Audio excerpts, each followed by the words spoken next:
Selamat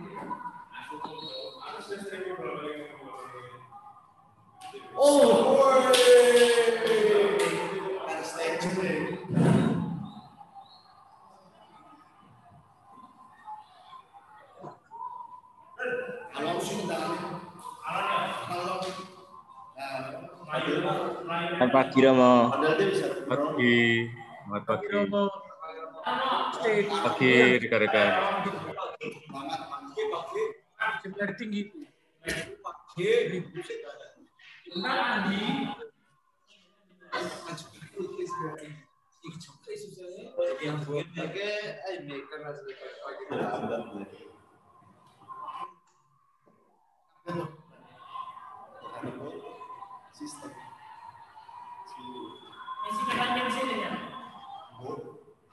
Orang kan ada belum menyatakan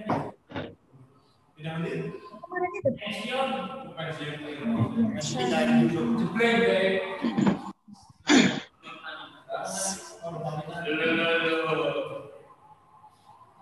Oke, nanti CSSR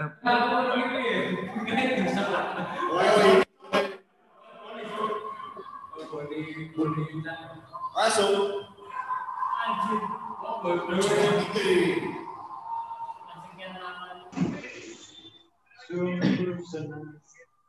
Boleh lagi cici. Selamat dipikir, karena pikir sekali dulu.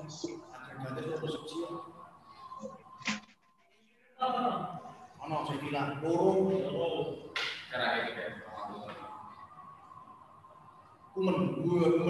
balik ke nyala. Iya, kurang bagus sekarang, barang sekolah sekarang masuk, goloknya. Lord Benwin. CST misah-misuh wae. Oh.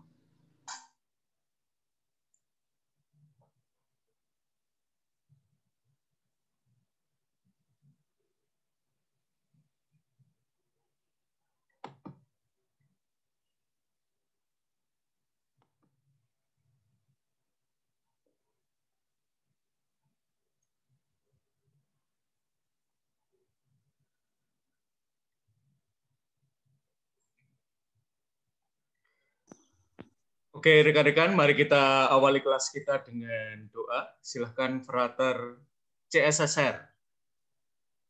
Silahkan mikrofonnya dinyalakan ya.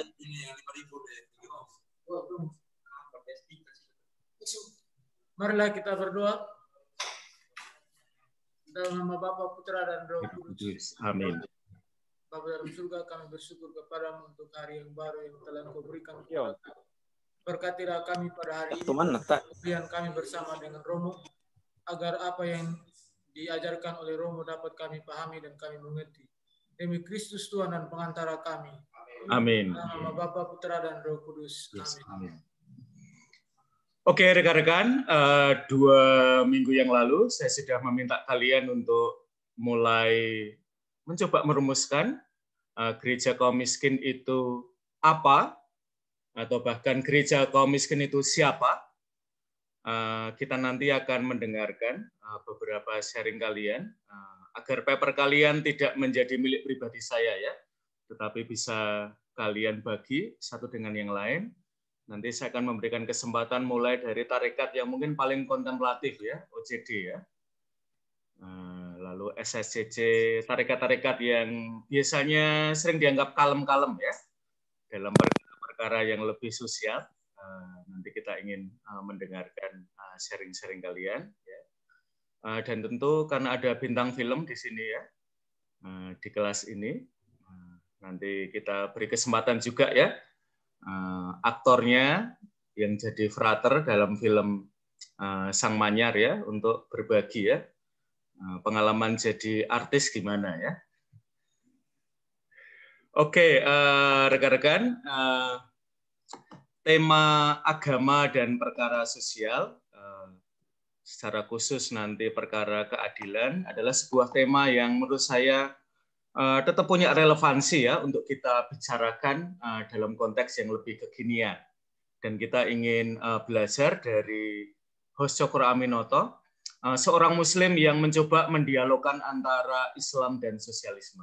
Tentu di dalam gereja Katolik sendiri, perbincangan tentang agama Katolik dan sosialisme, agama Katolik dan komunisme, agama Katolik dan Marxisme, seringkali karena pandangan kita ya yang lebih minor terhadap isme-isme itu, kadang-kadang diskusinya tidak banyak berkembang, atau diskusi yang berlangsung adalah diskusi yang banyak prasangka ya. Maka mari kita segarkan mengapa baik kalau kita memulai pembicaraan dengan Hos Cokro Aminoto ya, meskipun kita sebenarnya mulai dengan Soekarno.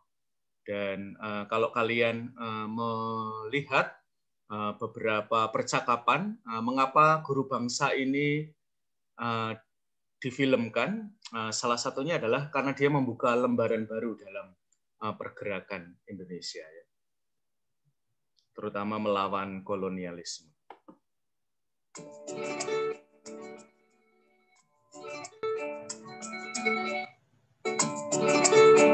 Soekarno atau Kusno adalah salah satu anak didik terbaik dan merupakan favorit dari Cokro Aminoto, Soekarno muda yang menggunakan pakaian khas adat Jawa. Di sini Kusno yang benar-benar yang masih muda. Kusno sendiri mendapatkan banyak sekali pengetahuannya dari belajar dan juga berlatih dari seorang Cokro Aminoto.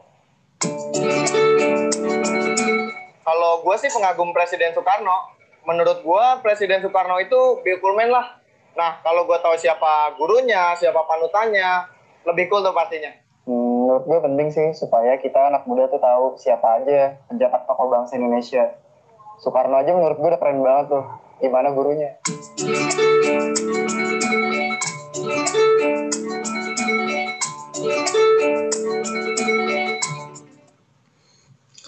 Oke, pembicaraan tentang Hos Cokro Aminoto biasanya dikaitkan tidak hanya dengan konteks yang dulu ya, tetapi dalam konteks politik yang lebih kekinian, dan Gari Nugroho ya sebagai yang menggawangi Cokro Aminoto merasa bahwa film ini rilis tepat pada waktunya ya, di mana ada banyak paham isme di dalam hidup berbangsa kita. Nah, tentu buat kalian ya, film Cokro Aminoto sendiri adalah sebuah film yang panjang dan ada banyak yang dipotong karena soal ini ya, bahwa kita seringkali masih sulit ya untuk nonton film yang panjang. Nah, kita akan melihat potongan dari Cokro Aminoto. Dan setelah itu kita akan coba dengarkan ya renungan-renungan yang sudah kalian kumpulkan pada saya. Apa itu gereja kaum miskin? Siapa gereja kaum miskin?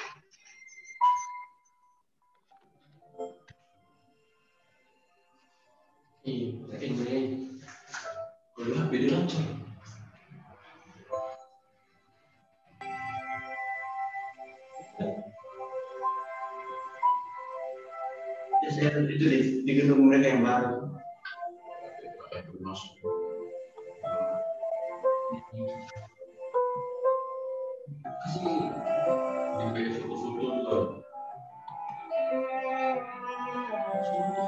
Foto. Bukan video, tuh. Bukan video gerak. Foto itu. Foto.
Oke, mari kita berbagi.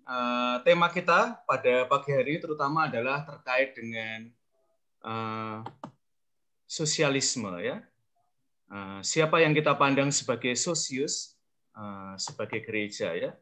Maka mari kita mendengarkan sahabat kita dari OCD. Silahkan. Siapa gereja kaum miskin atau apa gereja kaum miskin menurut sahabat kita dari OCD? Silahkan. Baik. Selamat pagi Romo dan teman-teman. Pagi. Ketika Romo meminta ya, secara pribadi saya merefleksikan apa itu gereja kaum miskin, ingatan saya terbawa pada pidato 3 hari usai pelantikan dari Paus Fransiskus kepada media internasional. Ketika itu dikatakan bahwa saya ingin sebuah gereja yang miskin, gereja untuk orang miskin. Nah, jadi ini adalah ungkapan publik yang paling awal yang Paus sendiri ungkapkan, sehingga ketika saya meneropong pengalaman interaktif saya ketika berjumpa dengan orang-orang miskin, saya merasakan ya boleh dibilang kegelisahan yang juga Paus gelisahkan. Karena ini mengandaikan satu realitas yang kentara, realitas yang sangat aktual, bahwa ketika Paus menyampaikan ini, kemiskinan yang dimaksudkan itu memang tidak ditujukan langsung kepada gereja-gereja di Eropa umumnya, apalagi gereja Vatikan, tetapi berkaitan dengan realitas sebagian besar gereja di dunia. Jadi ketika Paus mengajak bahwa hal ini memang perlu tindakan nyata untuk bisa diubah, maka saya jadi bertanya, kira-kira dalam cara apa dan bagaimana gereja bertindak supaya harapan atau rencana yang dicita-citakan Paus kita ini memang benar-benar terwujud. Saya merefleksikan demikian, Romo. Yang pertama adalah gereja berupaya untuk memenuhi kebutuhan orang-orang yang miskin, baik secara materi dan rohani. Kalau secara materi ya mungkin melalui tindakan-tindakan karya pastoral yang nyata, kemudian ya secara rohani ya tentu saja melalui pelayanan-pelayanan pastoral yang dilakukan oleh seorang pelayan. Kemudian cara yang kedua untuk kita bertindak melalui mana gereja mewujud nyatakan diri sebagai gereja kaum miskin adalah dengan menyadari realitas bahwa gereja itu adalah untuk orang miskin. Sebagaimana yang Paus sendiri tegaskan. Gereja untuk orang miskin karena mungkin refleksi teologisnya adalah bahwa anggota tubuh Kristus itu semuanya juga menderita oleh dosa dan menjadi miskin karena dosa-dosa. Jadi ketika tanggapan Allah terhadap kemiskinan kita itu adalah bagaimana mewujud nyatakan karya yang Yesus Kristus ketika berinkarnasi itu adalah semacam mau menjadi bagian dari kemiskinan manusia itu. Sehingga gereja Katolik dalam hal ini saya merefleksikan sebagai saluran istimewa dari belas kasih itu. Jadi ketika merefleksikan tentang ajaran-ajaran sosial gereja, khususnya mengenai pilihan keberpihakan bagi orang miskin, harusnya hal ini dipahami terutama dalam kaitannya dengan tindakan penyelamatan Kristus dalam gerejanya. Jadi kita pertama-tama bertindak seperti Kristus bertindak, peduli terhadap orang-orang kecil, orang-orang miskin, terpinggirkan yang secara sosial mereka disisihkan. Sehingga ajakan Paus yang juga aktual, yang juga termaktub dalam Evangelii Gaudium itu, bahwa yang pertama-tama ketika kita berbuat sesuatu terhadap orang miskin, yang paling utama yang harus kita lakukan adalah kita tidak menganggap mereka sebagai objek dari karya karitatif kita. Itu bukan sebagai sasaran dari karya kebajikan kita, tetapi justru Paus mengajak agar kita juga membiarkan diri diinjili oleh orang-orang miskin ini. Jadi kita dipanggil justru untuk menemukan Kristus di dalam mereka. Demikian yang bisa saya bagikan, Romo. Terima kasih. Oke, terima kasih. Jadi gereja yang menginjili orang miskin pada saat yang bersamaan adalah gereja yang diinjili oleh orang miskin, ya. Ini muncul dalam beberapa dokumen gereja kaum miskin terutama adalah gereja yang hidup di tengah-tengah orang miskin, dan karena hidup di tengah orang-orang miskin, dia lalu bisa bekerja ya untuk orang miskin. Sampingnya langsung ya, yang OCD, yang teman samping kamu ini ikut kelas kita atau kelas lain? Oke, ya langsung saja disambung.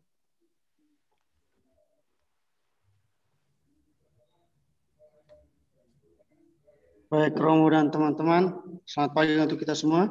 Selamat pagi.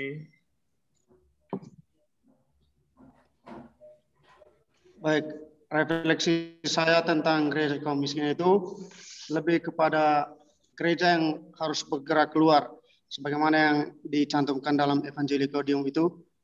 Dan bagi saya, gereja yang bergerak keluar itu sudah saatnya gereja harus berbaur dengan orang miskin, sebagaimana yang dikatakan oleh Paus Fransiskus itu, bahwa gereja ya gembala yang berbau domba. Jadi dengan hal ini bahwa gereja turut terlibat aktif untuk berperan untuk membantu orang masyarakat miskin yang saat ini semakin banyak dan semakin marak terjadi di berbagai negara, dan juga termasuk di negara Indonesia juga kaum miskin juga sudah begitu banyak, mungkin karena peristiwa COVID-19. Jadi dalam hal ini bahwa begitu banyak kejadian yang janggal selama ini, bahwa dengan adanya COVID-19 itu jadi kita semua lebih kepada mengurus diri sendiri ketimbang untuk peduli kepada orang lain, dengan iming-iming bahwa kita harus menjaga protokol kesehatan. Tapi di saat ini bahwa dengan hadirnya dokumen yang diberikan oleh Paus Fransiskus ini, semoga gereja juga turut mampu untuk keluar dari zona nyaman itu, untuk berbagi bersama orang miskin, dalam hal ini untuk mengembangkan hal rohani maupun jasmani, memberikan mereka peneguhan, dan juga memberikan mereka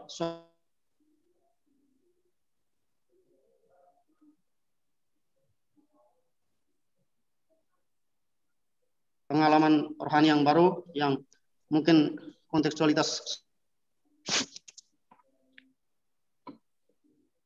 Oke, ini ya, OCD kan sudah beberapa waktu ya, tidak hanya di Indonesia, tetapi menjadi bagian dari Indonesia ya, bagian dari rakyat Indonesia ya.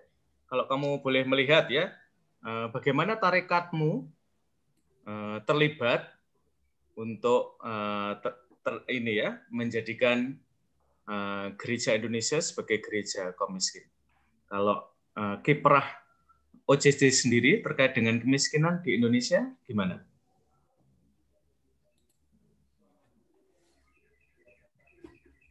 Wah, ini senyumannya penuh arti ya.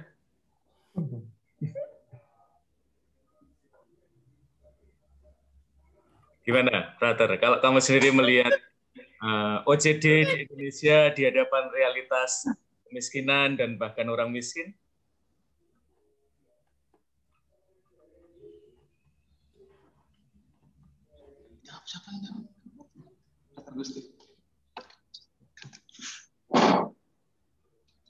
Ya, boleh dibantu ya. Terima kasih, Romo. Terima kasih, Romo. Silahkan. Terima kasih, Romo. Memang pertanyaannya cukup menarik dan juga menantang sekaligus, Romo. Karena kita dihadapkan dengan situasi kemiskinan, Romo. Ya. Memang kehadiran terkhusus gereja, terkhususnya kami, Ordo Karmel OCD Indonesia, Romo, berkaitan dengan orang miskin, memang tidak begitu nampak. Karena hal ini yang pertama disebabkan oleh yang pertama itu memang kita mempunyai spiritualitas yang berbeda dalam hal ini, Romo.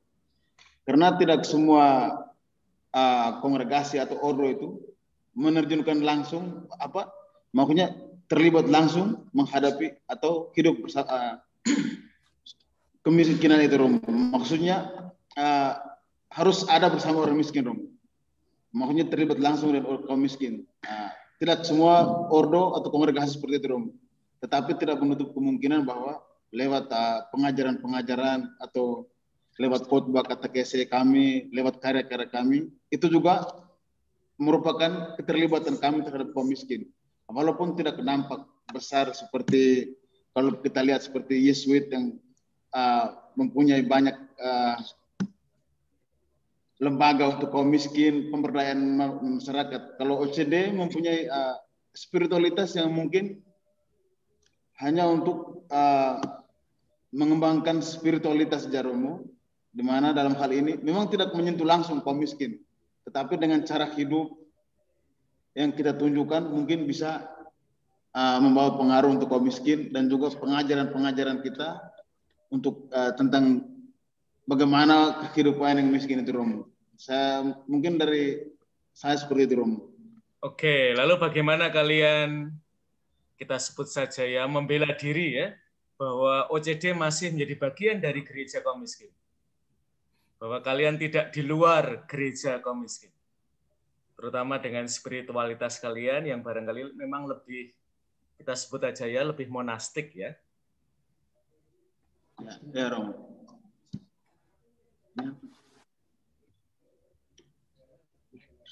Mungkin untuk terlibat langsung memang tidak, Romo, tetapi hal ini ditunjukkan dengan cara hidup kami sendiri, Romo.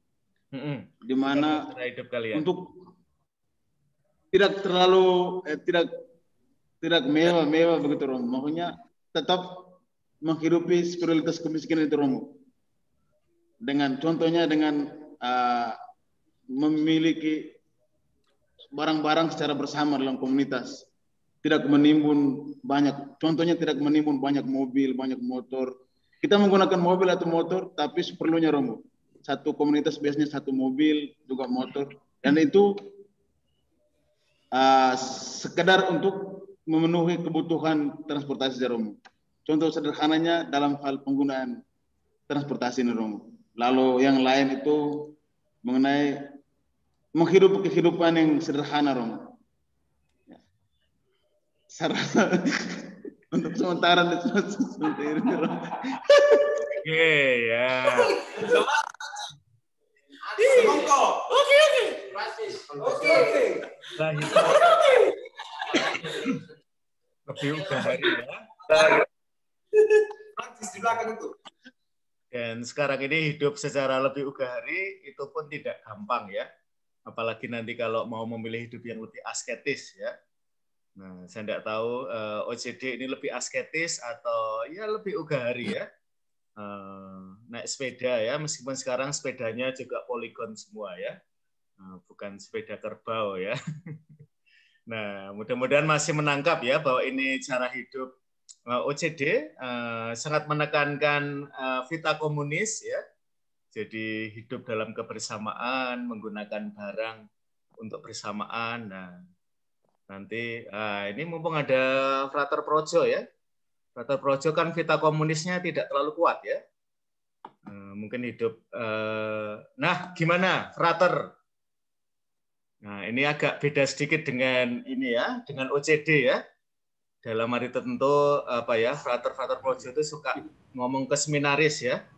Nah, nanti kalau jadi Frater Projo boleh bantu-bantu orang tua ya, boleh menyimpan uang.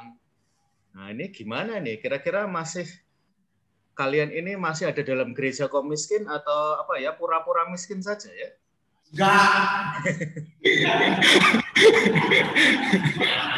Rencana makaya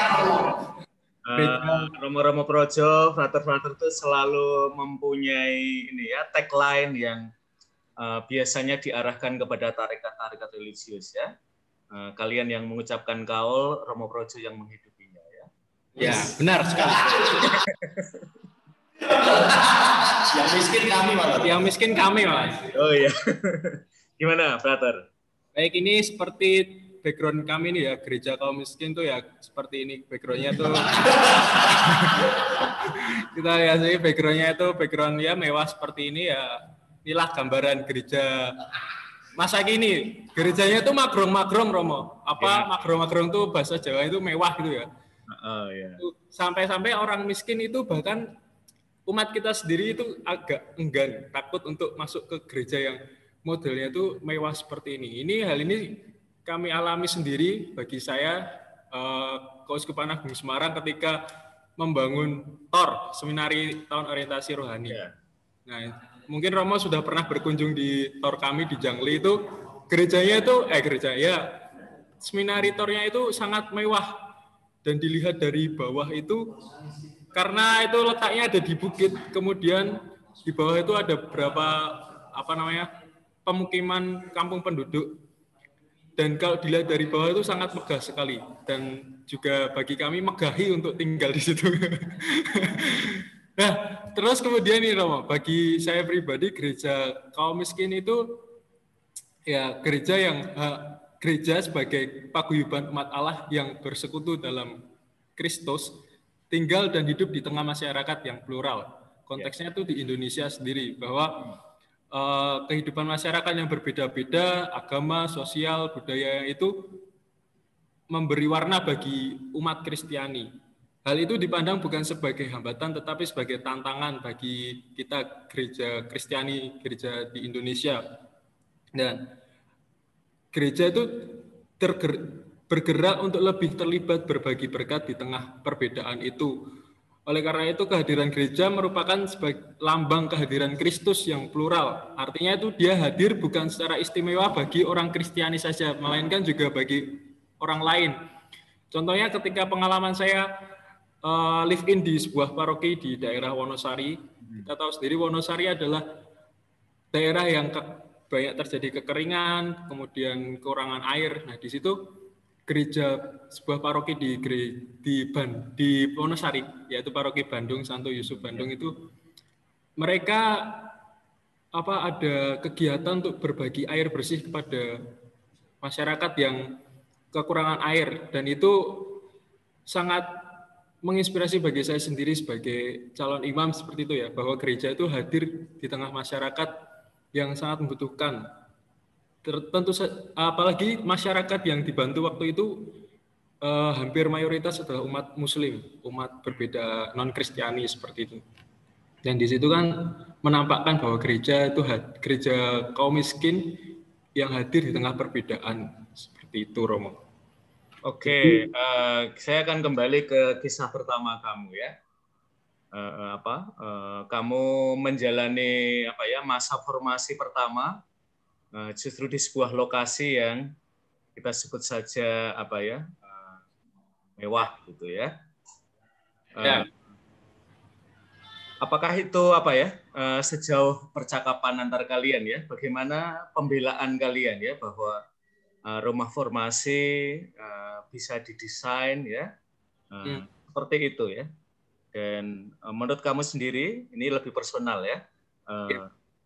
Bagaimana rumah itu membentuk kamu ya, terutama kalau kita mau mewujudkan gereja kaum miskin ya, apakah ada rasa gelisah, mungkin protes ya, atau pada akhirnya ya menerima ya, ini kan ya karunia Tuhan untuk kamu projo ya, harus disyukuri, tidak untuk dikutuki gitu. Oh ya, baik Romo, saya pribadi ketika itu juga merasa kaget juga ya, kok seminarinya pendidikan seorang calon imam rumahnya mewah sekali gitu. Berbeda jauh dengan dulu waktu rumah yang dulu itu sangat sederhana dan sangat merakyat menurut saya.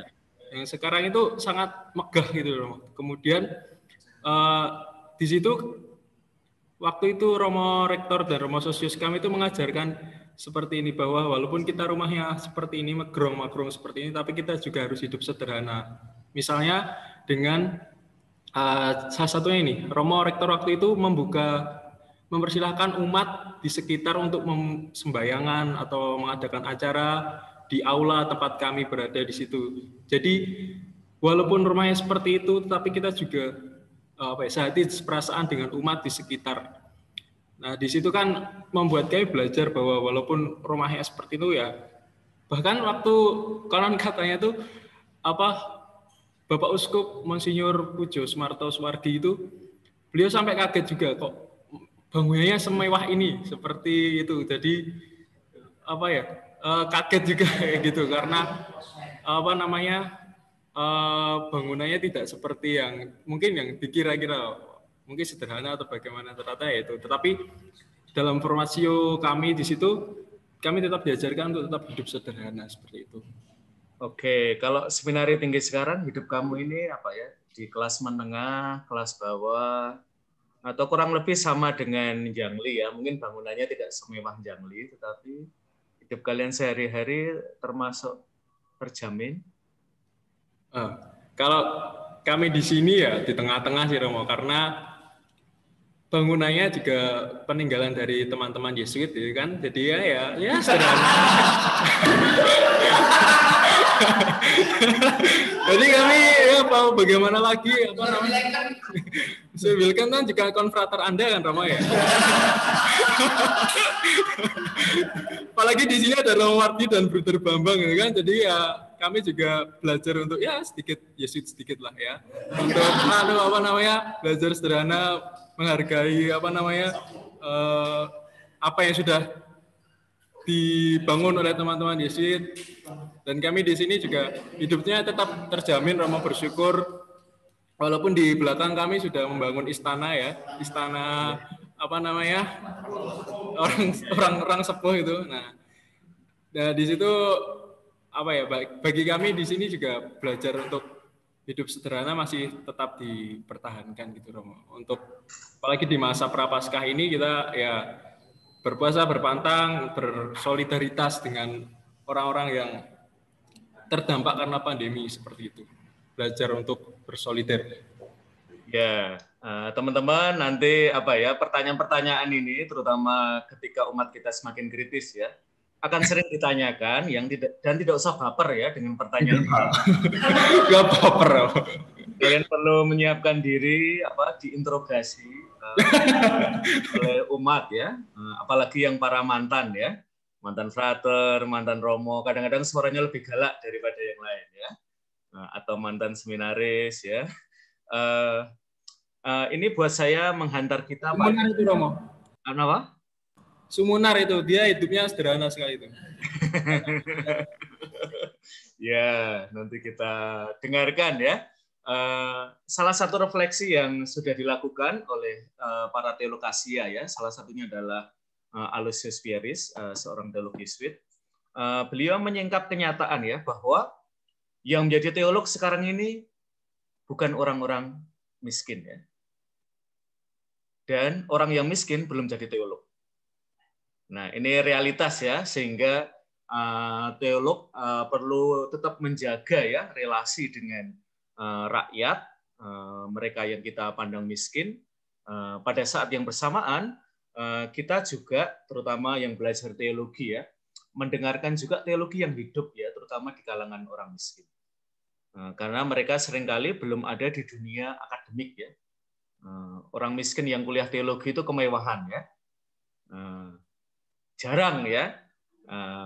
Maka ini adalah sebuah realita yang saya kira lagi-lagi ya tidak perlu menjadikan kita lalu merasa bersalah ya sepanjang waktu dengan situasi yang kita hidupi ya. Misalnya kalau di rumah formasi Yesuit, tempat paling baik untuk hidup itu adalah formasi. Karena itu hidup yang paling dijamin oleh Serikat Yesus ya. Sementara hidup karya dan seterusnya itu biasanya hidupnya jauh lebih sederhana daripada di novisiat, di skolastikat, di Kolsani ya. Nanti kalian boleh tanya teman-teman di Kolsani ya, bagaimana mereka hidup. Kurang lebih sangat terjamin ya daripada mungkin saya yang tinggal di Sanata Dharma ini ya. Tidak semewah ya, rumah karya itu biasanya tidak semewah rumah formasi ya.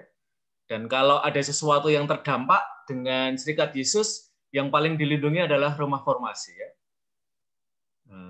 Ini sesuatu yang itu alasannya ya mengapa Bruder Romo Mardi, Romo Wardi itu menggemukkan kalian ya di seminari tinggi ya. Agar nanti bisa apa ya, jadi pekerja yang sehat-sehat. Jadi teladan. Oke, rekan-rekan kita akan lanjut, tapi kita jeda sejenak ya. Kita ingin sebentar ya. Ternyata file yang saya kirim, yang saya siapkan malah bukan yang saya mainkan ya.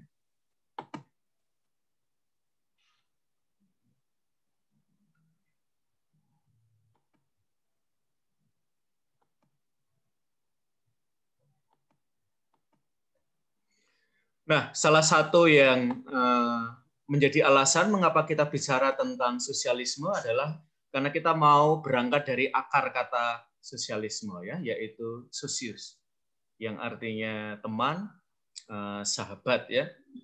Nah, mari kita dengarkan dari tarekat yang menurut saya juga lumayan, mungkin lumayan monastik juga, ya, SSCC, ya.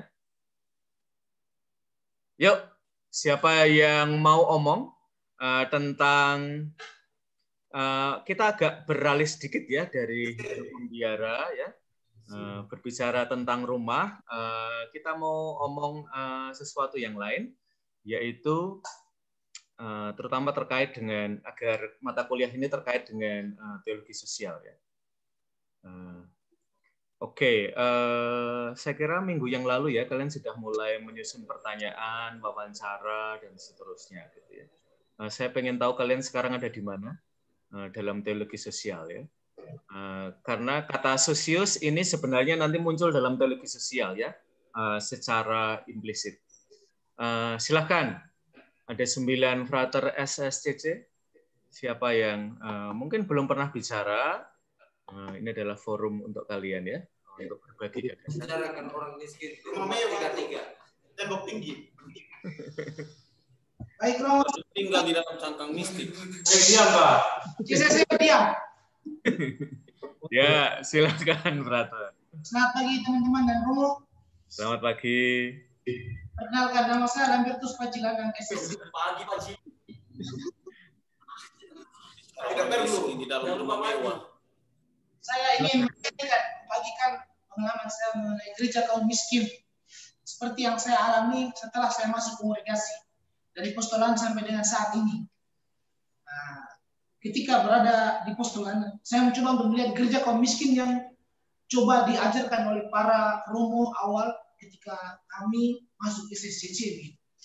Jadi ketika masuk postolan, kami memiliki banyak pengalaman, langsung diberi kesempatan untuk menyapa kaum miskin yang ada di Bandung, di mana masyarakat ada satu kompleks di sana, satu kompleks masyarakat namanya kompleks Blok Beas. Umumnya masyarakat di sana kerjanya buruh, tinggal rumah yang sangat sederhana dengan luas 2 x 2 meter, dan satu keluarga tinggal di dalam rumah itu dengan semua aktivitasnya berada di tempat itu, mulai dari masak, ruang tamu, semuanya hanya ada di tempat itu dengan luas kamar 2 x 2 meter gitu. Jadi tidak begitu luas. Nah, itu bagaimana gereja kaum miskin kami sudah hadir di tempat itu untuk bisa menyapa mereka, memberikan pendidikan yang dibutuhkan oleh mereka, karena boleh dikatakan mereka banyak yang tidak bisa menempuh pendidikan dengan biaya normal, kan seperti itu. Jadi gereja hadir dalam SSCC untuk bisa menyapa mereka, memberikan pendidikan gratis seperti itu, lalu bisa menyekolahkan yang mau, yang ingin memiliki motivasi yang kuat untuk sekolah seperti itu. Lalu saya mencoba untuk melihat ketika pengalaman saya live in, ternyata saya ketika masuk awal, gereja yang saya pandang itu adalah gereja, bangunan gereja, dan juga orang-orang yang ada di dalam gerejanya, imam, frater, suster. Pertama saya cuma berpikir seperti itu, bahwa gereja adalah mereka-mereka ini. Tetapi ternyata lebih dari itu, gereja adalah semua yang dibaptis. Jadi ketika kita itu sudah beragama Katolik, maka kita adalah bagian dari gereja. Pengalaman ini saya temui ketika saya live in di sebuah pabrik. Pabrik itu pekerja 100% Muslim, namun pemiliknya adalah agama Katolik. Salah satu donatur.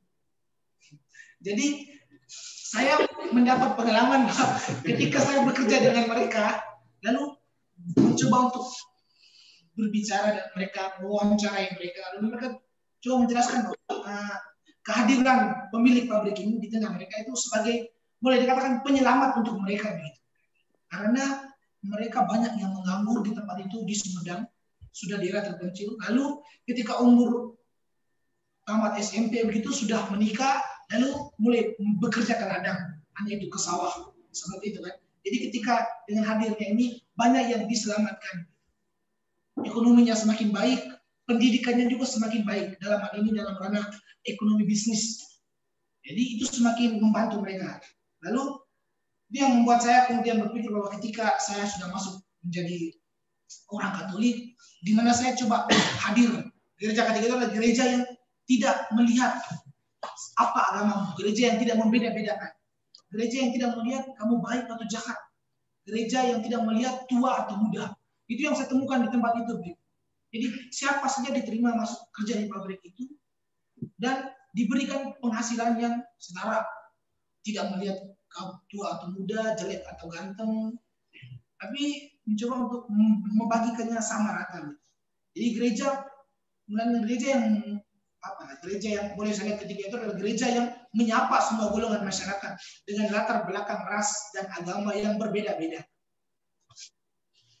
Lalu saya akhirnya berpendapat bahwa umat Katolik adalah umat yang tidak mendasarkan relasi mereka karena agama, dan karena ketika itu Bapak ini saya mencoba melihat bahwa dia banyak untuk bisa membangun pabrik di situ, itu tidak berusaha supaya langkah lebih jauh beyond the religion, beyond this culture.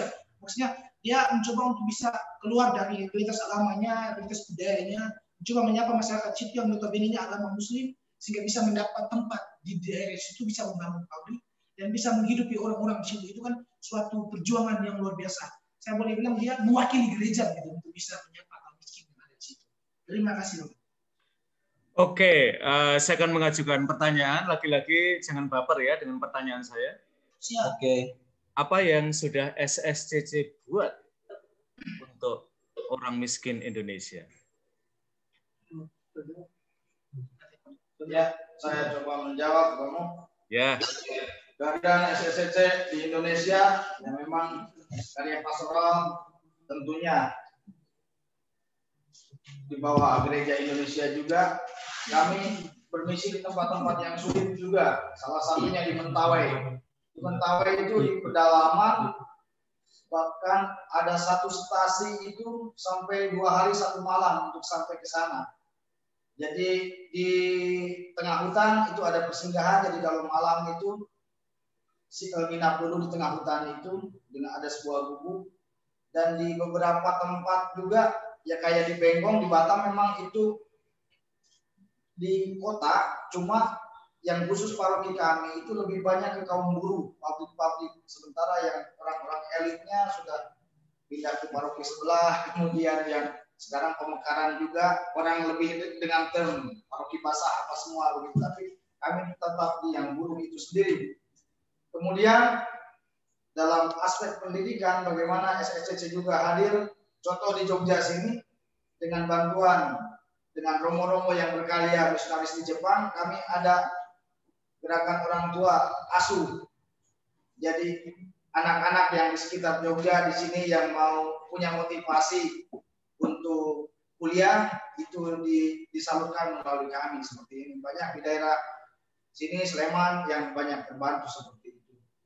Itu dari SSCC dan ya banyak, saya pikir kategorial juga yang membantu tidak hanya berterlibat langsung dengan kaum miskin, bagaimana usaha para buruh, kemudian di pendidikan, juga di pedalaman-pedalaman, ada juga yang dialog agama-agama kayak Romo Felix, SSCC yang di Jakarta, itu terjun langsung dengan masyarakat-masyarakat di sekitar.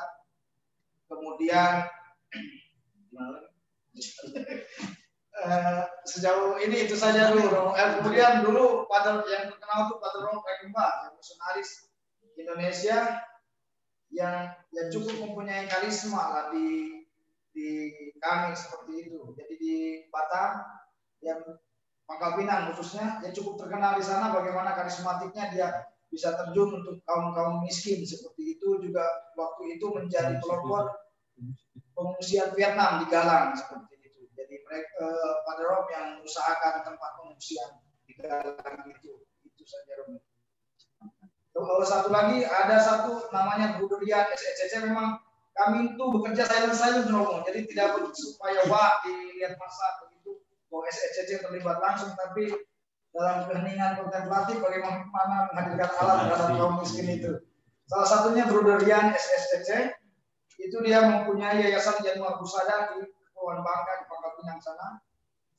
Dia murni melakukan pelayanan untuk bantuan kesehatan, ya. bersyukur Bro Rian diberi karunia akan penipuan seperti itu, dan saya pikir cukup terkenal juga dia di beberapa di Indonesia dan di komunitas mistik Indonesia lah seperti itu. Dan dia mendepotkan dirinya untuk kesehatan, jadi membuat yayasan Januar Usada dari tanaman herbal, kemudian yang bekerja juga masyarakat kampung di sana, dan terakhir saya dengar sudah berkolaborasi juga dengan dokter-dokter Indonesia, dan yang obat-obat jika ada yang langsung konsultasi di dia langsung dibantu seperti itu. Itu yang terlibat langsung dengan kaum miskin. Itu saja mungkin dari teman-teman, ada tambahan. Baik Romo, tadi sudah banyak dikatakan oleh teman-teman berkaitan dengan pengalaman dan juga karya kongregasi. Memang heran juga saya orang bilang kami ini terlalu kontemplatif atau bagaimana begitu. Memang kekasaan kongregasi kami itu adorasi seperti itu. Tapi bagi kami ya biasa aja sih sebenarnya, tidak terlalu, bukan berarti bahwa kontemplatif amat. Doa saya Bapak. Maksudnya kami itu kontemplatif aktif lah, artinya banyak juga karya keluar seperti itu. Hanya seperti yang dikatakan oleh Agung tadi, bahwa memang untuk orang-orang yang di atas yang punya jabatan strategis kayak di keuskupan ataupun di mana seperti itu, untuk komisi-komisi tertentu itu jarang lah seperti itu. Dulu kalau mau ngomong sejarah, memang mungkin ini yang bisa menjadi semangat kami juga, karena memang sangat menekankan option for the poor juga, bahwa kami dulu masuk itu ke Indonesia itu kan banyak juga pilihan tempat dulu.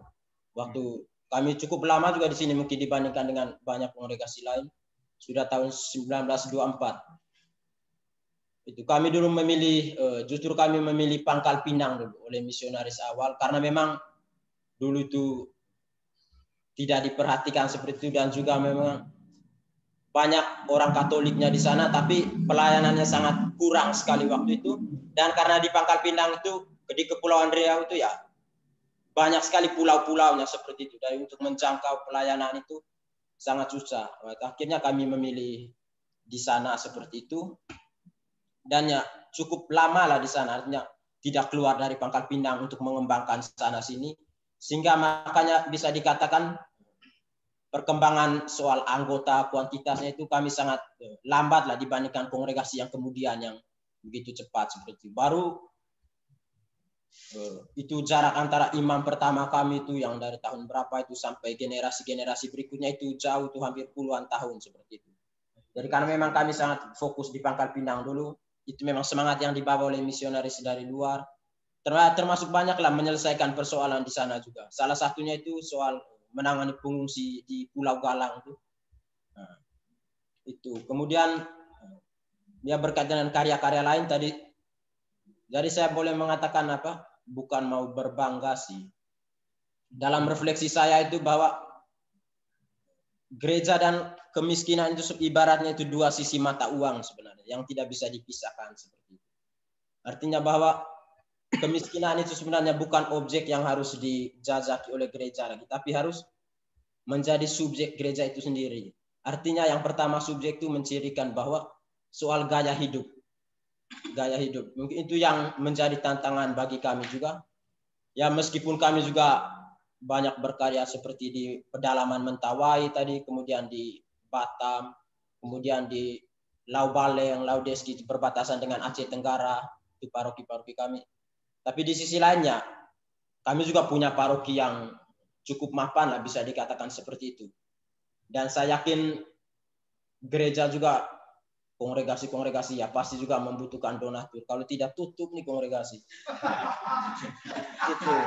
Tapi memang yang mau saya tekankan itu soal semangat dan gaya hidup seperti itu. Dan memang salah satu spiritualitas kami itu ya soal kekeluargaan seperti itu, family spirit. Nah itu yang berusaha kami bawa dalam setiap karya-karya seperti itu, misalnya dalam karya-karya parokial, kemudian kategorial seperti itu, berusaha untuk ya lebih dekat lah kepada umat gitu, berusaha untuk memberdayakan mereka. Misalnya di Lau Palem itu kami baru berapa tahun di sana kan, dan itu sudah cukup banyak lah yang dilakukan oleh konfrater di sana, memberdayakan soal ya ekonomi mereka, karena memang bisa dikatakan ya pola pikir masyarakat yang masih banyak ketinggalan seperti itulah, itu yang harus didorong seperti itu. Dan itu mungkin gaya kami dalam konteks kemiskinan ini mungkin lebih menyisir dari bawah seperti mulai dari hal-hal kecil seperti itu.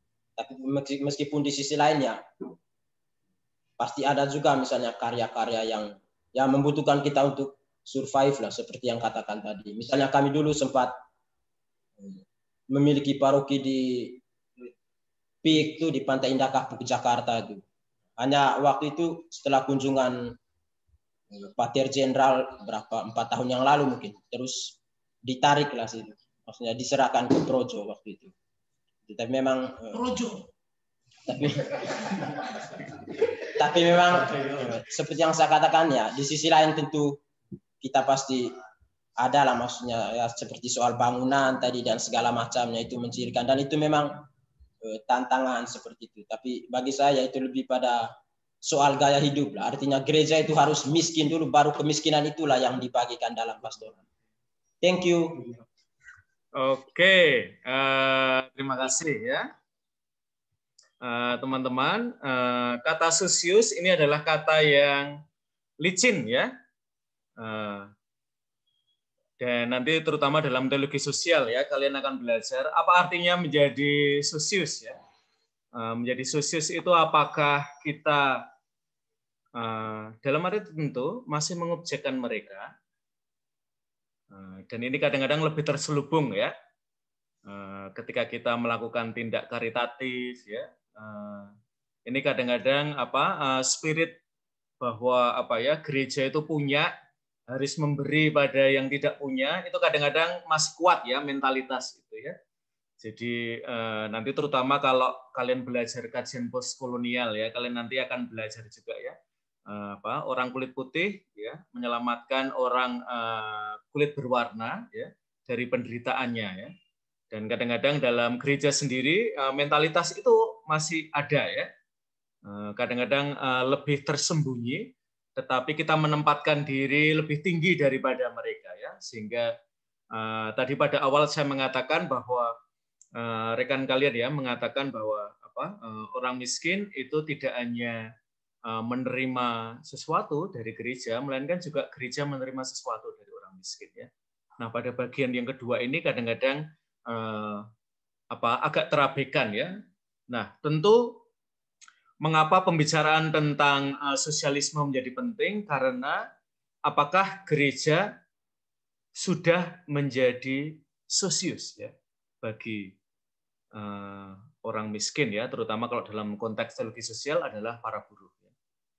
Dan ini nanti akan menjadi pergumulan saya kira minggu pertama teologi sosial ya. Dalam narasi kalian ini, orang miskin itu siapa ya? Orang yang kita kerja bareng dengan mereka, atau nanti pengalaman kalian bisa lebih jauh daripada itu ya. Orang yang kalian mulai bisa berbagi hidup ya, berbagi concern, dan nanti setelah pulang ke Fakultas Teologi ya, kalian mulai ada kemarahan tertentu ya. Mengapa gereja belum menjadi sahabat buat orang miskin. Dan nanti kalian akan berteologi dengan itu ya. Sekurang-kurangnya kalian mempertanyakan mengapa orang-orang yang bekerja keras ya, tetapi dalam hidup mereka seringkali mereka belum mendapatkan kesejahteraan ya sampai usia mereka sudah lansia. Nah, rekan-rekan, saya mau mengeksplorasi tema ini tentang agama dan sosialisme adalah apakah sosialisme itu berlawanan dengan ajaran agama? Karena seringkali justru dalam diskusi tentang sosialisme, tentang komunisme, tentang teologi pembebasan, tentang kemiskinan, kadang-kadang diskusinya tidak selancar yang kalian tadi sudah sampaikan, ya. Bahwa ada prasangka tertentu, ya, terhadap orang miskin, ya, atau yang terlibat dalam pembelaan, ya, terutama untuk orang-orang miskin, ya. Maka coba kita dengarkan lagi, ya, dari kalian. Oke, sebelum itu apa ya, bintang filmnya mana ya? Yang bintang filmnya Sang Manyar, yang katanya ada di kelas ini. Masih Romo.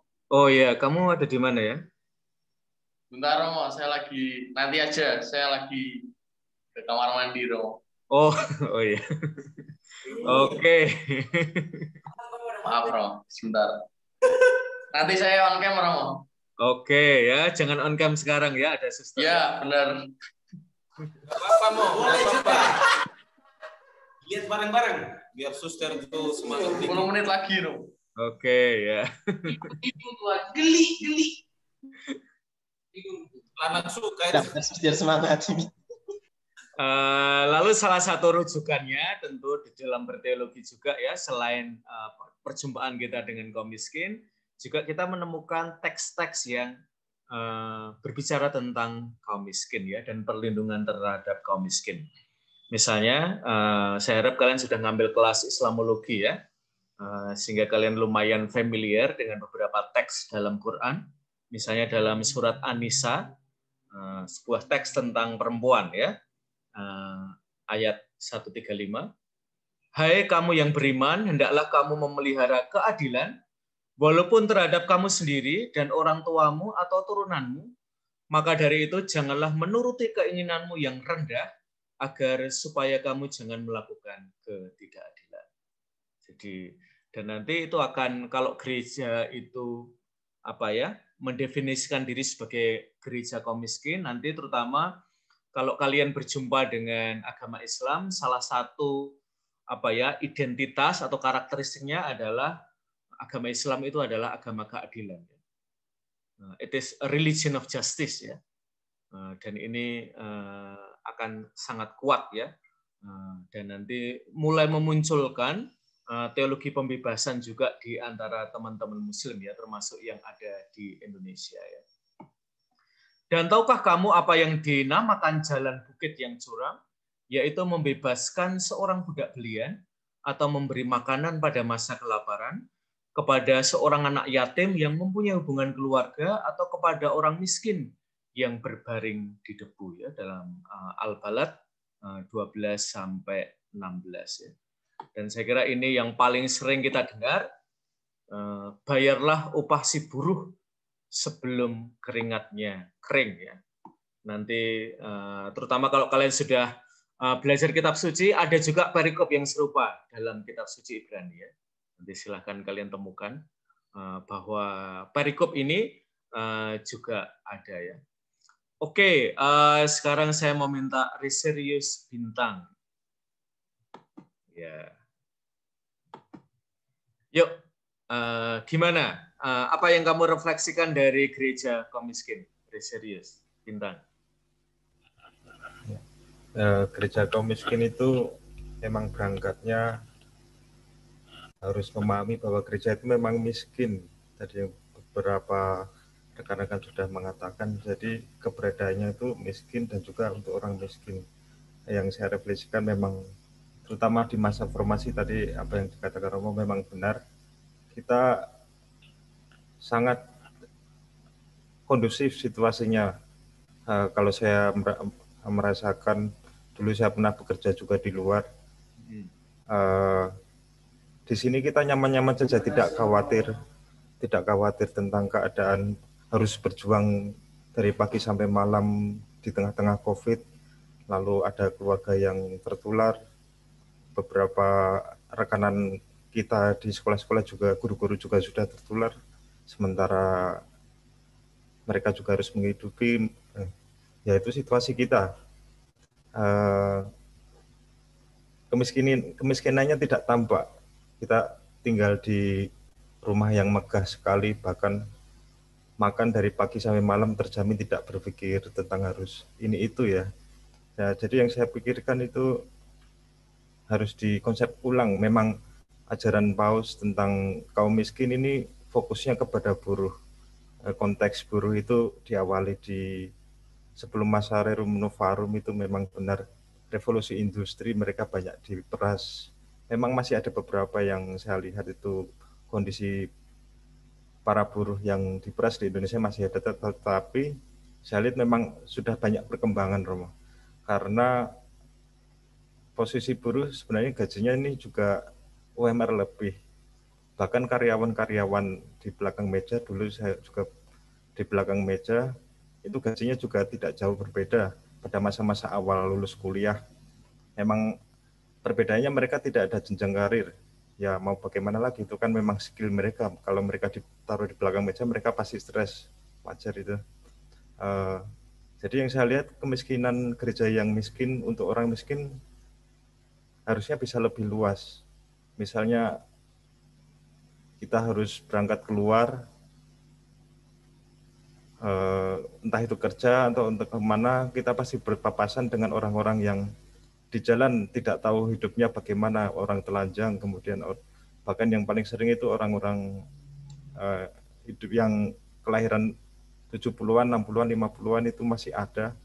Mereka harus berjualan, mereka juga bisa menikmati hidup, tetapi masih berjuang untuk hidup juga. Mereka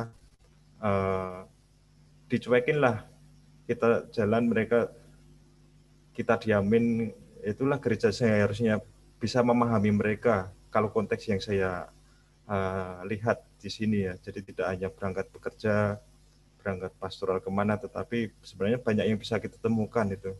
Tidak harus berpikir imajinatif harus kemana, tapi sebenarnya sangat dekat dengan realitas. Itu Romo dari saya. Oke, dengan ini ya konteks hidup kamu kan hidup di biara ya, terutama masih yang ada dalam biara ya, atau di rumah formasi. Kan kita kurang lebih ya hidup dengan seperti yang lain ya, kecuali kalian mau hidup lebih asketis ya di rumah formasi ya, dan ini seringkali juga susah ya karena pemasaknya ya masak untuk semua ya, tidak biasanya permintaannya agak personal, tidak terlalu difasilitasi ya di rumah formasi ya, kecuali untuk yang sakit ya, sementara kalian kan sehat ya. Nah, apakah situasi itu membuat kita gereja ya lalu memang masih punya jarak untuk bisa menjadi sahabat untuk orang miskin? Kalau prakteknya kami juga diskusi saat COVID panas itu pada bulan-bulan pertama ini, kami melakukan pelayanan. Sebelumnya kan kami pelayanan kepada OBK orang berkebutuhan khusus, itu ada di seluruh Jogja. Kemudian mereka yang sebenarnya membutuhkan dukungan karena orang normal saja kesulitan untuk bekerja di masa COVID, apalagi mereka yang difabel. Jadi kami mau nggak mau, kami memutuskan untuk memilih mereka sebagai salah satu jalan pelayanan. Jadi kami mengunjungi mereka walaupun takut-takut COVID ya, nyatanya sampai sekarang juga tidak ada masalah. Nah, kami mengunjungi mereka. Ada yang satu orang itu pekerja bangunan itu gajinya satu hari cuma 30.000, harus menghidupi 4 orang. Itu wajah-wajah orang miskin yang saya temukan. Jadi kami masih tetap melakukan hal itu. Yang kedua, sejak COVID ini orang jarang ke rumah sakit, apalagi donor darah. Jadi ada orang yang menggantungkan hidupnya itu berdasarkan sumbangan donor darah. Nah, kami misalnya kanker darah, kemudian harus cuci darah setiap seminggu 2 kali atau 1 kali. Jadi kami juga rutin kerjasama dengan PMI untuk donor darah dengan mereka. Itu yang bisa kami, ya kami sadar juga bahwa formatur membatasi kami supaya ya yang diutamakan formasi supaya jadi dulu, jangan misi dulu. Seperti itu. Kami juga bisa memahami. Itu dong. Oke, rekan-rekan, pertanyaan terakhir yang ingin saya ajukan adalah, mungkin ini agak mengajak kalian berpikir ya, apakah gereja perlu lebih sosialis? Saya akan cari siapa yang berani berpendapat. Suster Andrea? Jadi sosialisme dan agama itu seringkali didiskusikan dalam pertentangan ya, dalam kontras ya. Nah, saya pagi hari ini mengundang untuk mempertemukan itu ya. Apakah gereja kita perlu lebih sosialis? Apakah gereja kita perlu lebih ke kiri, Suster? Baik, Romo, terima kasih. Kalau menurut saya, apakah gereja itu perlu sosialis? Ya, mungkin perlu juga kalau menurut saya. Ya, karena gereja ini kan kita walaupun sebagai lembaga religius, tetapi kan sebenarnya ya kita perlu untuk bersosial, perlu untuk melihat orang-orang di sekitar kita. Jadi ya tidak hanya berpusat pada altar saja. Sepertinya kalau menurut saya kalau hanya berpusat pada ya memang perlu sih hidup doa, kita perlu ekaristi, kita membangun hidup rohani. Tetapi ya itu semua kalau hanya kan kita berdoa itu kan hanya untuk tujuannya untuk kita. Dan jadi ya perlu kita juga untuk keluar untuk melihat. Jadi memang kita berdoa tetapi kita juga perlu untuk mempraktekkan dalam kehidupan nyata secara konkret seperti itu. Karena kan dalam pemahaman Kristiani itu Allah itu kan hadir dalam pengalaman konkret manusia. Allah itu menyapa. Jadi kalau dalam sakramen itu kan Allah hadir dalam sakramen-sakramen, ya di dalam sakramen itu ketika orang sakit ya Allah menyapa orang yang sakit itu dengan pengurapan orang sakit. Ketika orang itu akan menikah, Allah memberkati manusia. Jadi sebenarnya ya kita juga harus punya rasa sosial dalam gereja, tidak hanya berfokus hanya pada hal-hal yang ritual saja, tetapi perlu diwujudkan dalam kehidupan nyata. Seperti itu, Romo. Gimana, Suster? Kalau Suster mendapat tanggapan, Suster tuh sekarang udah nggak Katolik lagi ya, Suster udah sosialis.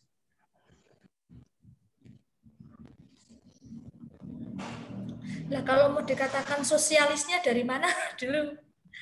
Kalau kita hanya melupakan doanya ke sana kemari gitu ya, kalau sebagai seorang religius ya mungkin kurang pas. Tetapi ya kalau kita ini ya kita berdoa terus kita juga membantu orang lain ya saya kira tidak sosialis, tapi kita seimbang. Ketika sesuatu itu tidak seimbang itu dampaknya pasti tidak baik. Misalnya posisinya sebagai seorang religius, kalau terlalu banyak berdoa dari pagi sampai pagi berdoa terus itu juga saya rasa juga enggak, kita malah mengambang, enggak real hidupnya. Tetapi ya ketika kita ya berdoa ya membantu orang lain, bersosial dengan orang ya itulah ya seimbang ya kita malah menjadi pribadi manusia yang utuh, tidak hanya berdoa tapi juga bersosialisasi dengan orang lain. Oke ya, minggu yang lalu kita sudah menyaksikan Sang Manyar ya, dan salah satu kutipannya yang terkenal dari itu adalah sebelum kita omong yang spiritual, mari kita omong yang manusiawi ya. Nah itu dari Romo Mangun ya. Nah sekarang saya ingin tanya lagi ya, apakah gereja kita itu terlalu sosialis ya? Ini ya, Anging Mamiri, yuk. Gereja sekarang itu jadi LSM ya. Dia lupa bahwa gereja itu adalah institusi spiritual ya. Yuk, Anging Mamiri. Ya, selamat pagi Romo. Ya, selamat pagi. Ya, baik, terima kasih. Menurut kami gereja sendiri tidak kehilangan identitasnya sebagai sebuah lembaga atau institusi religius ya. Meskipun ya kalau pengalaman dari di keuskupan kami sendiri banyak lembaga kelompok kategorial yang memberikan perhatian khusus kepada misalnya orang-orang miskin ataupun umat yang berkekurangan. Tetapi tetap ada segi rohani atau religius yang ditekankan. ada juga kelompok-kelompok yang dibentuk secara khusus untuk semakin meningkatkan atau menguatkan iman dan juga nilai spiritual dari umat sendiri. Misalnya ada kegiatan atau kelompok Dominika in Sabato.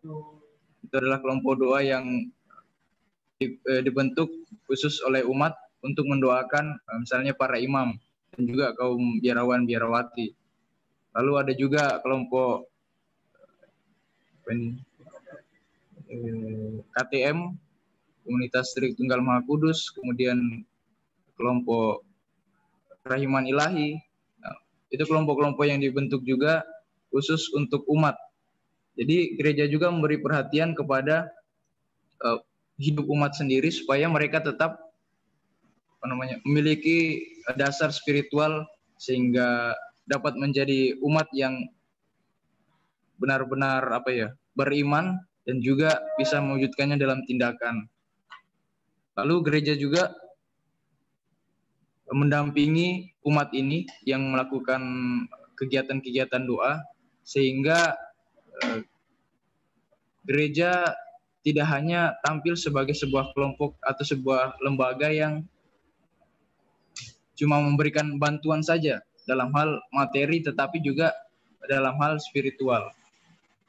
Lalu di masa pandemi ini, gereja juga tetap membantu umat dengan misalnya memberikan renungan-renungan harian ataupun memberikan atau mengadakan misa online, meskipun ya tidak bisa menjangkau banyak umat, tetapi setidaknya masih bisa memberikan misa atau hal-hal yang berbau spiritual sehingga umat juga tetap mendapat bahan atau tetap mendapat pesan-pesan rohani dari misalnya Injil ataupun dari ajaran-ajaran gereja.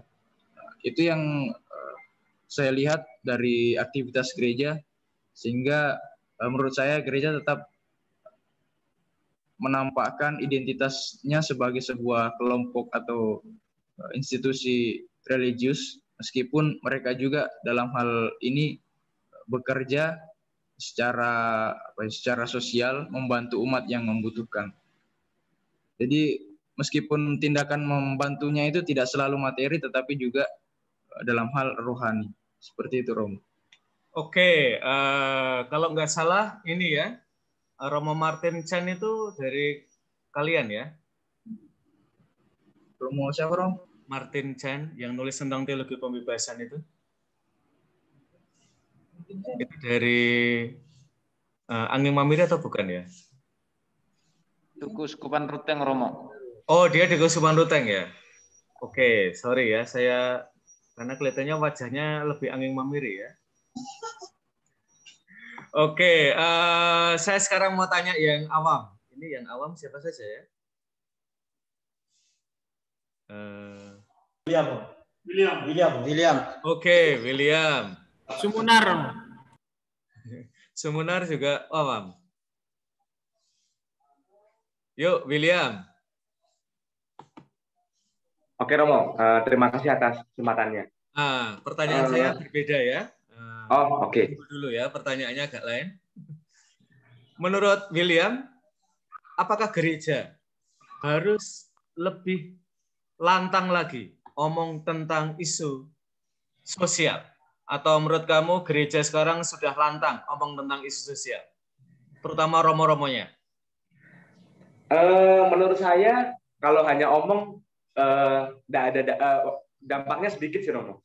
Saya mau memulai menjawab dengan satu anekdot, entah ini benar atau tidak, tapi saya mendengar ketika Paus Fransiskus itu mengeluarkan ensiklik Querida Amazonia soal izin pentahbisan untuk bapak keluarga di Amazon itu, katanya ada pertentangan dari salah satu kardinal, dan yang paling keras bersuara adalah seorang kardinal Dominikan, Sean Boone kalau tidak salah namanya.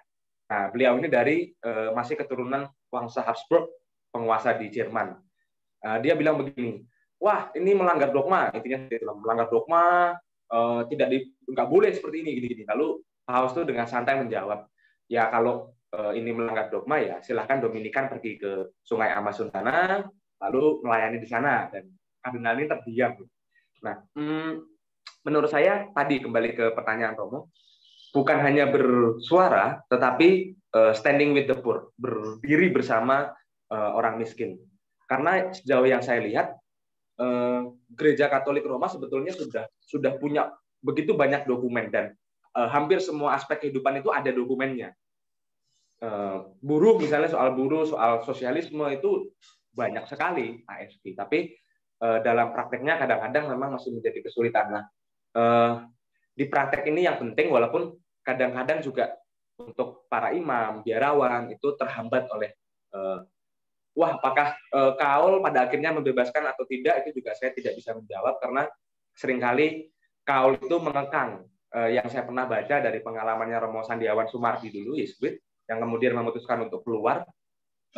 Alasannya menurut saya keren, alasan kenapa beliau mengundurkan diri dari imamat, karena tidak bisa berbuat banyak untuk orang miskin. Gitu kan.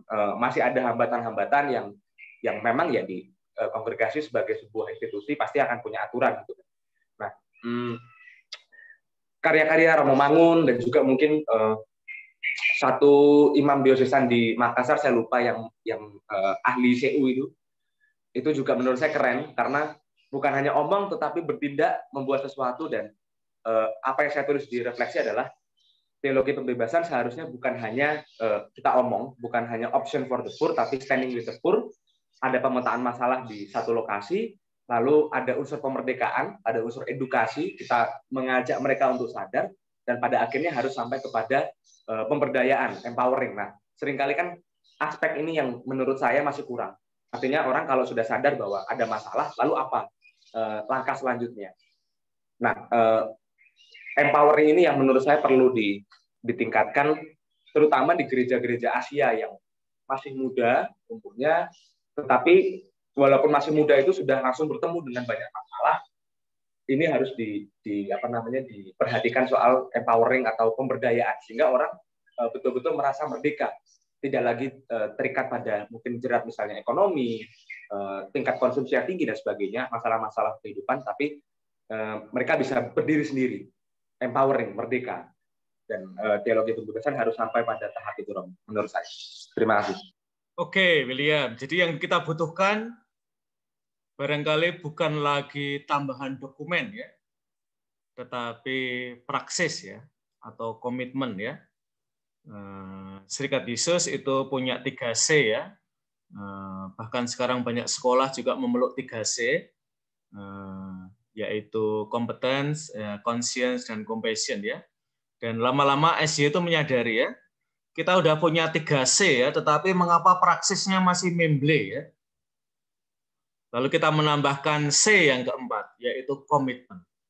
Karena seringkali ya, ada banyak dokumen, tetapi komitmennya itulah yang paling lemah ya.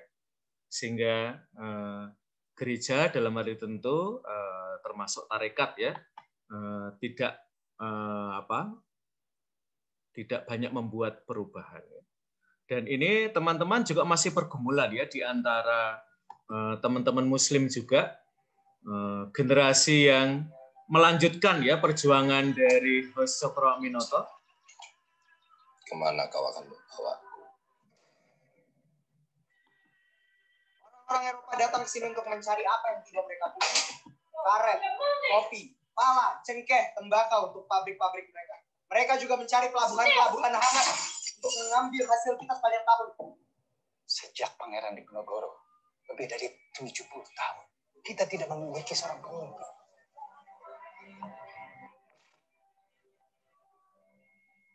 Mari kita bersama-sama melakukan perlawanan atas ketertindasan agar semua rakyat Nusantara tidak lagi dipandang sebagai seperempat manusia. Ada 30 juta orang, hanya ratusan yang lulus sekolah. Kalian-kalian yang akan menjadi lokomotif dari jutaan masyarakat melalui gerbong-gerbong ini menuju masyarakat yang lebih baik. Melayunesia atau Indonesia? Menurut Tuan, apakah nama tanah ini, Tuan Cokro? Kalau VOC menghasilkan 180 juta tujuh setiap tahun, berapa yang sudah dihasilkan sampai saat ini? Sebuah bangsa hanya dapat dibentuk dari kemanusiaan. Kemanusiaan yang nantinya akan mempersatukan kita semua, Tuan. Kalau sampai kamu lahiran laki-laki dan jedul ini, jangan bilang bahwa dia menghormati keluargamu semua. Aku ingin jadi kapuk putih berbunga saat musim kering dan bisa digunakan untuk membuat bantal dan kasur untuk anak-anak.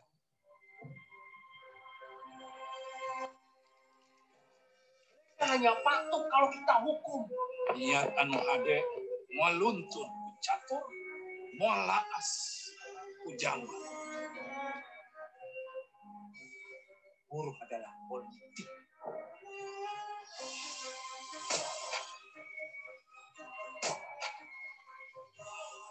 Tidak salah dengan gagasan-gagasan yang datang ke tanah ini. Yang bahaya adalah cara-cara kekerasan dan penjelasannya. In deze nieuwe wereld hebben we mensen als Chokra nodig. Chokra is gevaarlijk, ik zeg het u. We zouden hem moeten opsluiten. Buaya besar masuk kampung, Tuan. Ini pertanda buruk. Ini jam malam. Aku ngerti, Nora Putri Kelara. Kalau tanah ini punya pemerintahan sendiri, siapakah aku? Apakah aku termasuk pribumi? Saya, Abu Salim, akan hijrah bersama seorang Cokro Anggota.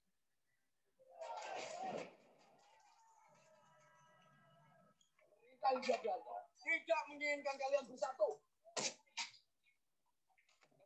Kalau kamu Tionghoa bersatu, maka subur tanah ini.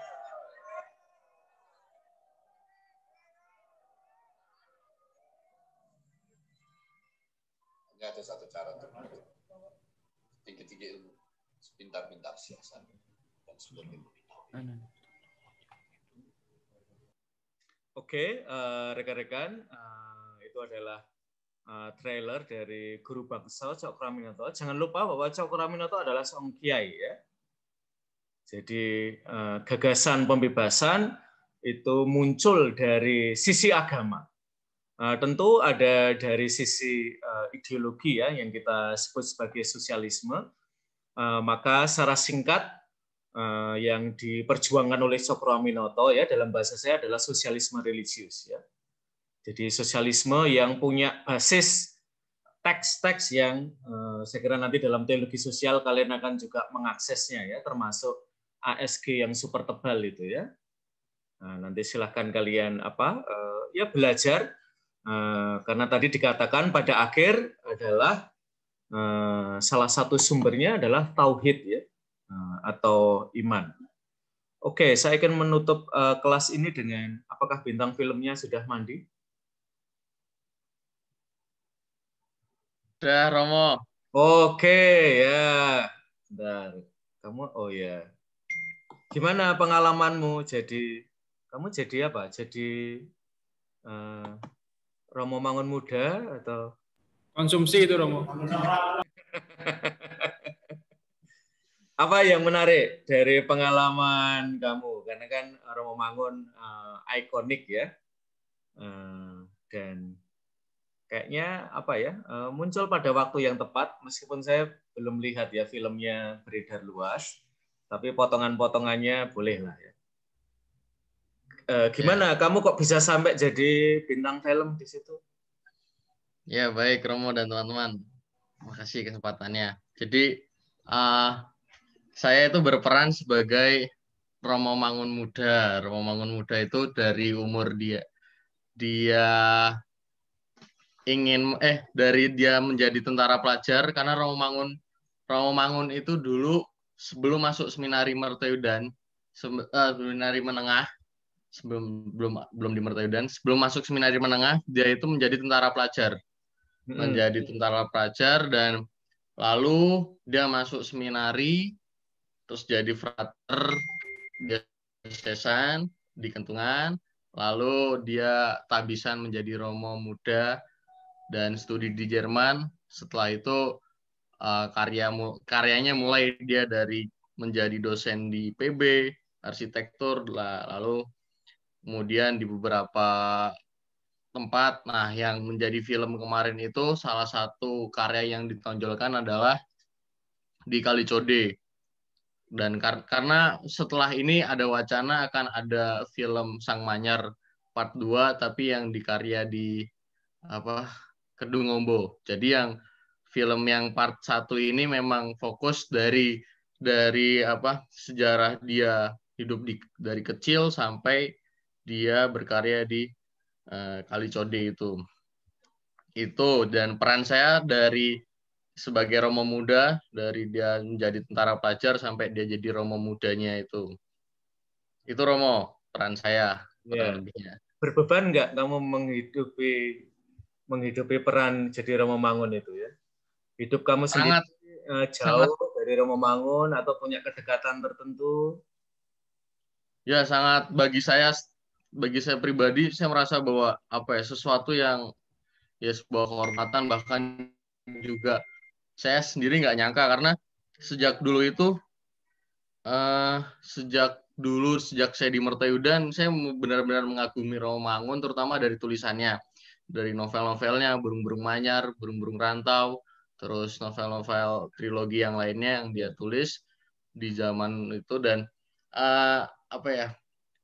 Romo Mangun itu bukan hanya sebagai seorang Romo, bukan sebagai tokoh gereja, tapi dia mewakili rakyat kecil, dia juga tokoh nasional, tokoh politik, sastrawan juga, tapi juga arsitek juga. Dan maka ketika memainkan film ini dan ketika saya disonding di awal untuk ikut casting, saya berpikir ini film ini tidak hanya mewakilkan gereja, tapi mewakilkan negara nasional juga.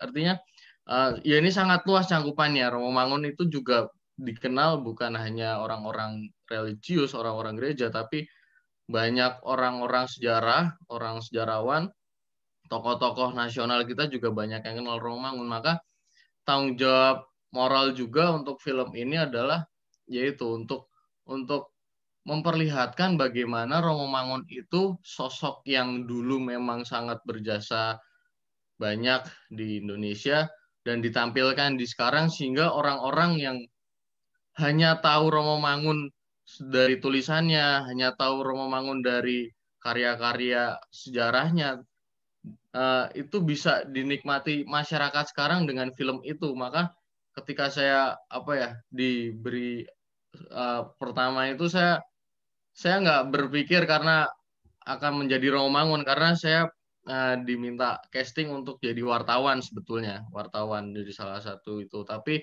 ketika casting dan saya diminta untuk memerankan, ada beberapa dialog ketika Romo Mangun ingin masuk seminari, dan saingan saya waktu casting itu ada 5 orang anak muda juga seumuran, tapi mereka itu dari agensi, jadi kayak semacam lembaga artis film gitu, dan mereka sudah punya pengalaman main film, secara fisik, secara acting juga mereka sudah sangat punya nilai plus. Tapi ketika disuruh memerankan dialog ketika Romo Mangun ingin masuk seminari, mereka tidak ada penghayatan, dan saya beruntungnya di situ. Jadi kenapa saya lolos jadi pemeran Romo Mangun muda, karena dari sekian banyak beberapa orang yang minta di casting itu, mereka tidak memenuhi standar dari sutradara Mas RG. Dan ketika saya sudah diterima untuk dipercaya untuk menjadi Romo Mangun muda, benar-benar saya merasa wah, ini kok jadi kayak beban batin sendiri. Maka sehari sebelum itu saya ke makam Romo Mangun untuk untuk ya setidaknya mengkomunikasikan secara batin lah, apakah saya siap untuk memerankan tokoh ini, karena di dalam naskah draft itu ya ada beberapa adegan yang memang butuh penghayatan banget soal Romo Mangun muda. Dan kalau dikontekstualkan dengan teologi sosial, saya baru menyadari bahwa Romo Mangun itu kenapa dia sangat berpihak ke orang kecil, terutama waktu itu di Kalicode, adalah sebetulnya berangkat dari pengalaman masa muda, pengalaman masa lalu. Sebetulnya kalau kita melihat dan kita sekarang mempelajari teologi pembebas-bebasannya Romo Mangun itu, kita melihat dari segi teori, dari karya-karyanya, tapi sebetulnya ada hal yang lebih, yang saya baru tahu adalah Romo Mangun itu membangun teologi pembebasannya, keberpihakannya kepada orang kecil itu berangkat dari pengalaman ketika dia sebagai tentara pelajar. Ketika dia sebagai tentara pelajar, dia melihat banyak kejadian yang membuat mata batinnya itu tersadarkan bahwa justru rakyat-rakyat pribumilah yang menjadi menjadi sasaran tentara-tentara pelajar, meskipun sama-sama pribumi tentara pelajar. Karena apa? Ketika zaman Jepang, terutama konteksnya itu zaman Jepang, hampir semua merakyat kecil itu dianggap mata-mata. Sehingga semua itu, bahkan ada petani tembakau, bahkan bulenya berarti saudaranya sendiri itu kena sasaran dari tentara-tentara juga. Dan itu membuat dia Romo Mangun itu merasa bahwa kok seperti ini, kita yang mau membela kemerdekaan, membela negara, justru yang diserang adalah ya rakyat kecil. Dan itu yang membuat Romo Mangun tersadarkan bahwa aku nggak bisa jadi tentara seperti ini, aku nggak bisa. Dan maka dia memutuskan dan untuk ke Romo Paroki, dan dia meminta pendapat bahwa saya ingin berkarya di gereja menjadi seorang pastor, dan akhirnya dia memutuskan masuk seminari. Sebetulnya itu ada gejolak batin, ada kegelisahan waktu dia menjadi tentara pelajar, dan akhirnya membuat dia memutuskan masuk seminari. Dan terutama ketika jadi Romo pun dia selalu berpihak kepada rakyat-rakyat kecil, dan sangat konkret karyanya juga. Karena di Kalicode pun hampir semua orang, bahkan sekarang pun masih kenal sosok Romo Mangun karena sudah membangun banyak hal di sana. Itu sih Romo kurang lebihnya. Terima kasih Emmanuel Aji ya, dan sekaligus saya ingin menutup kelas ini dengan beberapa bagian dari film yang kita lihat ya, sekurang-kurangnya trailernya ya. Yang pertama, dan ini menghubungkan ya Romo Mangun dengan Hoso Kraminoto dan juga dengan tokoh-tokoh gereja yang terutama dalam bahasanya William tadi ya, tidak hanya opting for the poor tetapi standing with the poor ya. Pada akhirnya ketika dikasih pilihan, saya mau berdiri bersama siapa? Dalam bahasa Hoso Kraminoto, ketika hanya ada dua pilihan, bersama majikan atau bersama buruh. Dan Hoso Kraminoto, Islam itu mengajarkan kita untuk berdiri bersama buruh ya. Dan dalam bagian akhir dari kisah Romo Mangun juga ini ya, ketika pada bagian ada itu ya berita-berita tentang Romo Mangun, lalu Romo Mangun ingin melakukan ya semacam topo PP ya untuk orang Jawa ya, jadi berpuasa ya sebagai bentuk protes ya. Itu berita-berita yang beredar di situ kan ada suara-suara ya. Orang ini sekolah di Jerman ya, tapi uraan sekali ya. Tidak berbudi sama sekali ya. Dan ini sesuatu yang seringkali dikenakan ketika kita bicara tentang gereja yang sosialis. Gereja itu ngurusi perkara-perkara rohani saja. Tidak usah macam-macam ya. Gereja jangan jadi LSM. Dan dengan ini saya akhiri. Minggu depan kita akan berbicara yang lebih ada lagu baru ya. Kita akan bicara tentang Tan Malaka, mengorganisasi massa ya. Kamu mau tanya boleh? Oh boleh. Mau ke pembahasan sebelumnya, sebelum saya dan Brother Aji, Mas Aji. Begini loh, yang saya mau tanyakan itu dari pengertian gereja itu sendiri, karena gereja kaum miskin, kemudian tadi apa yang diseringkan oleh teman-teman sebelumnya, kemudian kritisi akan gereja kaum miskin seperti itu. Kemudian muncul pertanyaan gereja itu apa dan siapa seperti itu, karena lebih menyorot ke hierarki seperti ini, sepertinya seperti itu, kaum klerus, ya uskup paus dan imam. Itu pertanyaan pertama. Kemudian yang kedua, ini dengan gereja kaum miskin, ini sesuai dengan konteks dan apa yang saya alami, tidak mengeneralisasi semua tempat. Ini yang mau saya tanyakan. Kadang saya melihat gereja juga lebih cenderung ke sisi kapitalismenya sekarang. Saya ada pengalaman di Keuskupan Bandung, saya dari Keuskupan Bandung.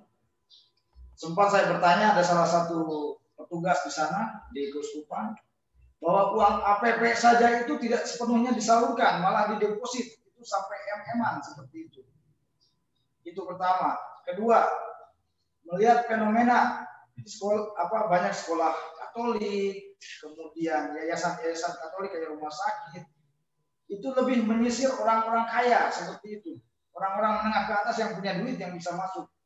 Kemarin dalam pelajaran dengan Romo, ya dengan alasan bahwa biara-biara mereka butuh hidup untuk kelangsungan hidup, jadi butuh ekonomi seperti itu. Tapi dalam permenungan saya, ya itu semacam alasan bisa juga, karena motivasi awal kan gereja hadir di kaum miskin dengan di sekitar rakyat sekitar seperti itu, tapi dalam perjalanan lah butuh sesuatu untuk kelangsungan, misalnya biara atau gereja pada umumnya. Itu yang pernyataan saya yang coba saya angkat seperti itu, Romo. Saya minta tanggapan Romo, itu saja. Terima kasih. Saya tambahkan lagi, Romo. Saya bisa menanggapi. Ya. Yang penting kalian tidak ada kuliah setelah ini ya. Ya. Tidak ada foto. Ya, saya menanggapi mengenai Ini suara dari mana ya, biar saya bisa spotlight kamu ya. Mas William, ini dari CSPN. Yang mengenai apa tadi tentang banyak dokumen, tetapi kita harus standing dengan orang-orang miskin. Ya memang dalam tulisan saya kemarin juga saya memang cukup kritis dengan gereja. Memang saya sependapat memang banyak dokumen, tetapi bagi saya melihat bahwa justru dengan banyak dokumen justru itu punya efek besar juga. Kita melihat, jadi jangan tutup mata gitu. Jadi kan misalnya dari paus-paus yang sebelumnya dengan peperangan, dengan dikeluarkan dokumen malah memberikan juga persoalan-persoalan itu bisa diatasi gitu. Jadi juga menggerakkan juga di situ, satu sisi menggerakkan juga dengan ensiklik banyak dokumen itu menggerakkan umat, dengan orang-orang bahkan orang-orang agama lain juga tergerak di situ. Jadi saya lihat justru bahwa dengan bagi saya bahwa memang betul gereja juga harus bertindak gitu, tapi kan dengan dokumen juga cukup mengubah, juga membantu orang miskin dalam arti menggerakkan orang-orang gereja yang kaum awam juga di situ menggerakkan. Jadi itu juga cukup penting juga. Bukan itu bagi saya bukan asal tidak punya makna dengan dokumen-dokumen itu, tetapi justru sangat penting karena kita flashback ke belakang peperangan dulu, karena berhenti juga karena peran dari gereja dengan dikeluarkan suara dari kata suci dan lain sebagainya dengan dokumen-dokumen itu. Terus bagi saya teologi pembebasan itu juga kan bagaimana juga itu karena dokumen-dokumen dari paus-paus itu juga bisa menginspirasi orang tergerak untuk bisa membantu dan juga bisa standing dengan orang-orang miskin. Jadi bagi saya jangan dalam tanda kutip menegasikan dokumen-dokumen itu cukup penting juga. Dan memang saya sependapat juga gereja itu harus standing dengan orang-orang miskin itu saja. Terima kasih. Oke, dalam autobiografinya Soekarno ya, dia mengatakan tikus gereja itu lebih gemuk daripada orang-orang miskin di Indonesia. Ya, tikus-tikus gerejanya aja gemuk ya, apalagi romo-romonya ya. Nah, ini adalah salah satu kritik ya. Sebenarnya bagian yang sangat kecil dari tulisannya Soekarno, tapi saya kira seringkali ya hidup mereka yang ada dalam institusi agama itu tadi sudah ada yang mengatakan ya, kita itu lebih protected ya. kita itu lebih terlindungi ya. Lalu betul yang terakhir ya, yaitu dengan sebegitu banyak dokumen gereja yang berbicara tentang banyak isu sosial, seberapa banyak sih dari kita yang menjadi pembela orang miskin? Karena seringkali orang miskin tidak cukup dibela dengan dokumen, ya, tetapi perlu dibela dengan aktivisme. Nah, ini saya kira pekerjaan, dan saya kira ada Frater SSCC ya yang sudah membuka bajunya, kelihatannya sudah siap untuk berperang ya, untuk beraktivisme. Oke, teman-teman, sebentar ya, saya baca pesan yang terakhir ya. Oke, minggu depan kita masih akan melanjutkan dengan ini ya, bahwa seringkali perjuangan-perjuangan kita itu perlu terorganisir ya. Maka kita akan membaca Tan Malaka tentang mengorganisasi massa. Ini seringkali juga menjadi persoalan, terutama nanti kalau kalian membuat langkah pastoral di dalam teologi sosial ya. Kalian ingin mengorganisasi mereka.